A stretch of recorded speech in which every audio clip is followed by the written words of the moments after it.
everyone, this is Behind Nashville, and we're here today with Marcie Anderson. She runs Homestyled Nashville, which is a home staging company that also does a little bit of interior design. Yep. So we're going to talk to her and kind of ask her what that's like. It sounds like a fun, adventurous gig. So much fun. Yeah. So much fun. Let's first start by kind of talking about how you got into that, because your background is a little bit different, but Sure. Transitioned into Yeah. So my background is architecture. I moved to Nashville in 2004 and worked at an architecture firm here for about 7 years. Kind of got my hands dirty in that construction arena, which was great. I felt, I kind of did, a lot of floor plans. Was in school for 5 years and did bathroom details and all that sort of stuff for 7 years. And then, had a couple babies, stayed home for a little while, and then, I really had a chance to think about what I wanted to do, so I really wanted to get back into, like doing creative work, but I wasn't 100% sure that architecture was where I needed to go. So my husband has a real estate company here in Nashville, and I, watched him, put his listings together and things like that. So I would go, and help him get his listings, meet the photographer, not really get the listings, but, make his listings look better. Yeah. And whatever that might entail. You're talking about visually, like online? Yes. Yeah. Okay. So kind of get, do we need to declutter? Do we need to neutralize paint? Do we need to, rearrange furniture, that sort of thing. So I would do that. So that would be my step one, I guess, into Nashville real estate world. And then after that, we had flipped a couple of properties, and I thought, you know what, I think I'm going to try staging this whole house. And of course, my husband freaked out because, what husband wants to hear, hey, I'm going to buy, a whole new house of furniture. Yeah. And but he let me do it, and so we bought that house of furniture, and then I got my first paying gig, and so kind of rolled the money that I got from that first staging job. God bless them. I mean, they had a lot of faith in me to do that. Yeah, that's good. But anyway, so yeah, I took the money that I got from that first staging job and bought, my second house of furniture, which, here's my husband going, oh my gosh, are you kidding me? But, and here I am now. I've got about 20 properties staged. It's a lot of fun. I've got, I think, about 125 houses that I've staged here in Nashville. So a little bit of work in the Nashville community. But it's been great. I kind of get, my sense of now I can walk into a house and go, okay, we need an 8x12 rug here. The sofa's going to go here. We need 2 accent chairs, a piece of art on the wall, some greenery in the corner, and that's it. It kind of goes pretty quickly. Yeah. And then so after doing that for a couple of years, I have people say, hey, I see your pictures online. What do you think about helping us design our house? Well, yes, I'd love to. It kind of comes full circle with the architecture and then the home staging. So, I can do anything from picking out paint colors to a new sofa to, I've got this really dated kitchen. What can we do? Yeah. It's nice, if somebody has the budget to say, okay, we'll just demo it all and, start from scratch. But sometimes you don't really need to, we can paint the existing kitchen cabinets that you have, put new doors on it. Let's get, a custom vent hood, new countertops, and, all of a sudden it becomes more realistic and it's more in everybody's. They're working on the roof too. So, it just kind of, whatever somebody needs. I can do as simple as, picking a paint color or kitchen and bath remodels. And I think, my view on interior design is it doesn't, it's not this out of the reach thing that, people have to be scared of. Oh, I don't want to, I don't know how much a designer costs. I don't know what they're going to do. Do I have to sign a contract? Is there retainers? That sort of thing. I just kind of work with, however is going to work for, individual in their situation, So when you're staging a house, what kind of things do you look for, like when you're laying out the space? Like if a couch should go here, like is it based on like the size or like how do you? I think do it? like when I walk into a house, I automatically have to figure out, okay, so is this what type of person is going to be living in this house? Is this a young family? Is it a young professional? Is it an empty nester? What's my buyer look like in this house? And then what is the house telling me? Is it a little more traditional? Or is it a Brentwood house? Is it in Franklin? Is it in East Nashville? So sort of what is that? I feel like I have different design styles based on where the house is. I can go more traditional, or I can go super funky East Nashville, and work with a house that has black walls, or I can work with a house that has all neutral paint colors. And then I have to figure out, the first thing that every buyer asks, I feel like when they walk into a living room, especially if it's new construction, well, where's my TV go? Okay. So I don't use fake TVs because I hate in the picture seeing, like a black box on the wall. So I just use art as a placeholder. Okay. And then I try to, arrange the furniture in a way that is going to show, what the original focal point was supposed to be. It sometimes is the TV and the fireplace. Sometimes it's just the fireplace, but I really need to be able to see the TV. So, trying to make buyers feel like they can, how are they going to arrange their furniture? Because when they walk into a space that's totally empty, maybe it's a long, narrow space, and they're like, what the heck do I do here? Yeah. Is there a dining room that's supposed to be here? Is this a breakfast table? So I think just sort of answering those questions for them, which I feel like is, especially, if I'm working with a developer or a real estate agent, or even if it's, a homeowner, maybe they've had their furniture set up in a certain way, the whole 30 years that they've lived there. Yeah. But, maybe that's not how it needed to be laid out in the first place. So, I really like when I, put furniture in place and somebody goes, well, you know what? I never thought about doing it like that. Yeah. Why'd you do that? And, I can explain it to them. They're like, oh, okay, I get it, and now you have a spot where you can have an eat-in kitchen, where before, it may have just been this like really wide kitchen where it kind of needed, a kitchen island, but maybe the owners always thought it needed an island, but they never quite got around to it. Yeah. Well, if I just bring a long table in there, they're like, oh man, now we can market this as an eat-in kitchen. So the agent's happy, the seller's happy, and I feel like I just created space out of thin air. Yeah, you're a magician. Yeah. So, I mean, it's really fun, and each house is different, I kind of just have to feel, just sort of what's the house telling me to do here? What do we need in terms of furniture? But it's really fun. Do you feel like you ever get attached to certain houses and like you just want to keep working on them? Yes. Yeah. I have one right now in East Nashville. Like, I, could not wait for this house to be done. The agent was like, hey, go by, take a look at this house. Let me know what you think. I get back and I email her. I'm like, oh my gosh, this house is speaking to me. Like, I already know every piece of furniture, where it's going to go, and I get it done. And it's really satisfying, especially when the agent will send me the pictures and they'll say, oh my gosh, I can't believe that's what this house looks like. It looks great. And I'm like, yes, yes. But then, and sometimes, there was another house I was telling you about before we started.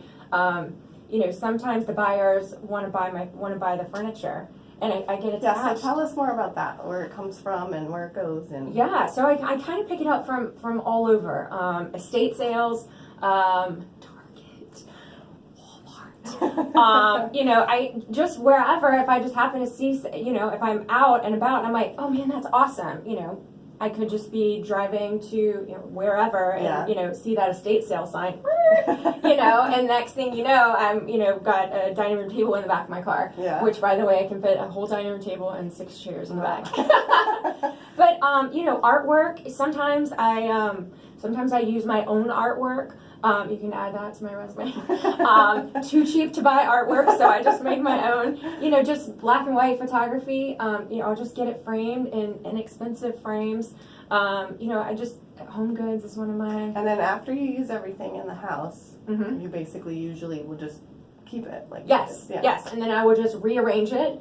Pull stuff from other houses just to to work to do the next house. So it's just, it's all it's all fluid. And then, it's also a puzzle trying to figure out, okay, well, I've got this house coming up in East Nashville, and the table that I have at this other house will look great in there, but maybe I don't have that one available. So how can I make what I have work, which I feel like, comes into play pretty nicely with interior design stuff, because somebody may have this table that their mom gave them that they can't part with, but they've got this other funky style. So how do we mesh those two together? Right. And maybe we can find some cool chairs from Amazon, or maybe they have other pieces that we can get reupholstered or things like that. So it's kind of fun. It's I love it. Are you big into like feng shui? You know what? I have not gotten in, that. Some people are like. Yes. I think that there are some stagers, that are pretty hardcore into the feng shui, but maybe I need to brush up on that, and I can add that. Yeah, I know. I can add that to my marketing feng shui stager. Yeah. That could be fun. That could be fun. But I think a lot of times in my staging, I will use a lot of color. And I think, traditionally... Now, color in the decor or the walls or both?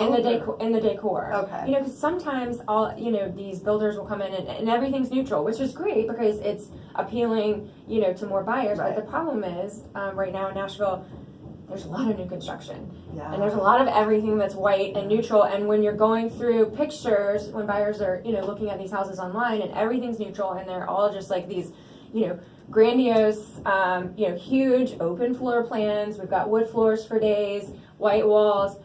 It all looks the same, right? So with the staging, and I feel like I can get away with it more in certain neighborhoods.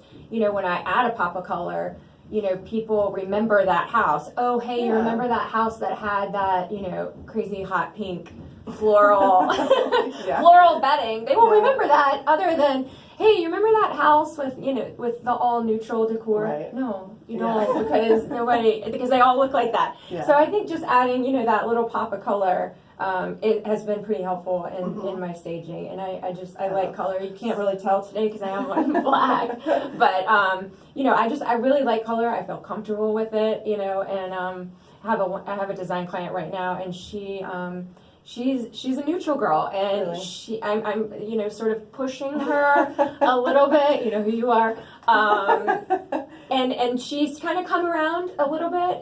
She at first sort of decided that maybe color was only for pillows and plants, but we've got us a pretty loud rug. Nice. But so I think that you can add color in certain ways if you're doing your own design where maybe it's not so blah. Yeah, totally. I had a rainbow themed wedding, so I'm all about color. Well, there you go. I wish I would have known that before. That's awesome. Yeah. So do you find yourself like pulling any inspiration or tips from like HGTV shows and stuff like that? Okay. So we don't have cable. We don't either. So only during football season, which and that's me. I'm like, I have to have it for football season. So I don't really watch a lot of HGTV. But I'm still no judgment. Well, I mean, I love it. If I had it, that's probably all I would watch. But it's but I get a lot off of Pinterest, Instagram. Sort of looking at what are how is everyone else incorporating color, and what elements, I might find a picture that I love, just kind of going through my Instagram and just screenshot it, not really sure what I like about it or why it's speaking to me, but I'll just save it, and then later I'll kind of go back through my pictures and I'm like, oh yes that's what I'm gonna just sort of use this as an inspiration, and it also helps I can relay to my design clients my inspiration. I put together like an inspiration sheet, and I can let them know, okay, so this is kind of like, this is the idea of what I'm thinking in this space, and all of a sudden they're like, oh, okay, that whole picture's worth 1,000 words. So they it's just easier to what's the word I'm looking for, just to sort of convey my my message to them. So Do you feel like a lot of your clients need a little nudging, like to think outside the box or like to trust you with? Yeah, Something. especially, yes, because I mean, I will, because I'm pretty, you know, I will just kind of go and just, if I'm out shopping or somewhere and I see something that speaks to me, I'll just buy it. And I'm like, okay, well, you know, I have a little bit of buyer's remorse. I'm like, okay, well, you know, whose house, you know, who am I working with right now that just like has to have this like amazing, you know, $400 wool 8x10 rug that I just picked up at Home Goods, and you know, I'll show it to them where they would not have maybe bought it themselves. Right. You know, my crazy impulse purchaser, you know, I'm always like, well, I can just return it. It's not that big of a commitment. Or I'll just keep it for staging if I'm so in love with it. Yeah. But that's happened a couple of times where, you know, I need a starting point for a design client, and I'll just find this rug. I'm like, yes, this is it. You know, and I'll bring it to their house. I'm like, look, it's great. It's non-committal. You know, we'll lay it out. We'll put your furniture on it. If you don't like it, no big deal. No harm done. I'll just keep it for staging or just haul it back to Home Goods. Yeah. I can also fit a 9x12 rug in the back of my car. So yeah, I, you know, just kind of, you know, pieces that, you know, just speak to me. I get a lot. There's, you know, some online estate sales where I might just find like a few, you know, funkier pieces that I'll use for staging. And I think, you know, because my staging is, you know, a little more out of the box. It's not, you know, everything came from, you know, one store. It's collected. You know,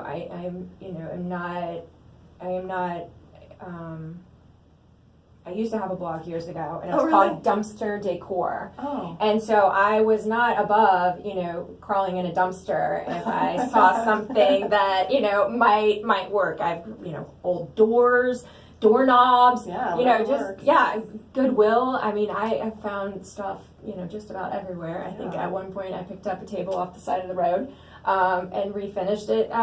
So, you know, I think, you know, again, like going back to like that layered look where it just doesn't, you know, it looks collected. It doesn't look stock and, you know, sort of, you know, it doesn't really have a soul that deep. Yeah.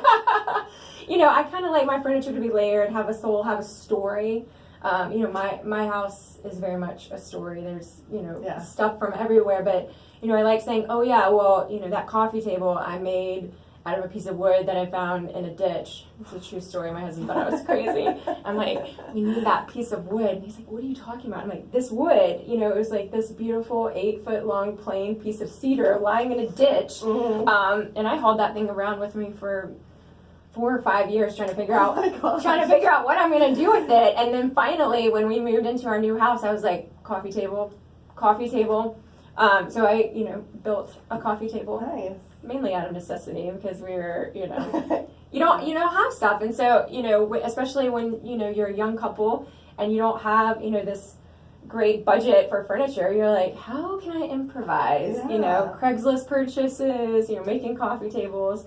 It's a little different now because I don't have the time that I had now that I have 2 kids. But, you know, it's been fun. Cool.